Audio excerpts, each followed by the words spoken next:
దేశానికి తెలంగాణ మోడల్గా కులగణన జరుగుతుందన్నారు డిప్యూటీ సీఎం బట్టి విక్రమార్క. గాంధీ భవన్లో పార్టీ కార్యకర్తలు మంత్రులతో ముఖాముఖి నిర్వహించారు.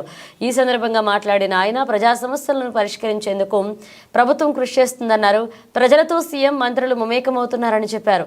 ఎన్నికల్లో ఇచ్చిన హామీలను అమలు చేస్తున్నామన్నారు. విద్య, ఆరోగ్యంపై ప్రభుత్వం ప్రధాన దృష్టి పెట్టిందన్నారు. డిప్యూటీ సీఎం బట్టి విక్రమార్క ఇక అధికారంలోకి వచ్చిన కొన్ని నెలల్లోనే వేలాది ఉద్యోగాలు భర్తీ చేపట్టామన్నారు. ఆయన సమాజంలో సగభాగమైన మహిళలకు ప్రభుత్వం ప్రాధాన్యత ఇస్తుందన్నారు. మహిళా సంఘాలకు సోలార్ పవర్ ప్లాంట్లు ఇస్తున్నామన్నారు.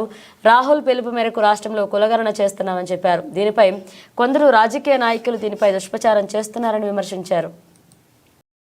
రాష్ట్ర ప్రభుత్వం కూడా చేయలేనంత పెద్ద ఎత్తున పక్కా ప్రణాళికతో ఇంటర్నేషనల్ స్కూల్స్కు తగ్గకుండా ఇంగ్లీష్ మీడియంతో అన్ని సకల వసతులతో ఈరోజు నిర్మాణ కార్యక్రమాలను పెద్ద ఎత్తున చేపట్టి ముందుకు పోతున్న విషయం కూడా మీకు తెలిసిందే.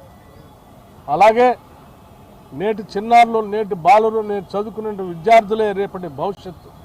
వారు పౌష్టికాహారంతో ఆరోగ్యంగా ఎదిగితేనే ఈ రాష్ట్రానికి మంచి భవిష్యత్తు ఉంటుందనే ఆలోచనతో మేము అందరం ఆలోచన చేసి ముఖ్యమంత్రి గారు రేవంత్ రెడ్డి గారు, మంత్రిమండలి, అట్లాగే కాంగ్రెస్ పార్టీ అందరూ ఆలోచన చేసి ఈరోజు పెద్ద ఎత్తున డైట్ ఛార్జెస్ 40% పెంచి గత 10-12 సంవత్సరాలుగా పెరిగిన ధరలకు అనుగుణంగా ఏ ఒక్కరు కూడా ఆలోచన చేయనటువంటి పరిస్థితుల్లో ఆ పెరిగిన ధరలకు అనుగుణంగా వాళ్ళ డైట్ ఛార్జెస్ కూడా పెంచి వాళ్ళు పౌష్టికాహారంతో ఎదగాలనే ఆలోచనతో చేసిన విషయం కూడా మీకు తెలిసిందే.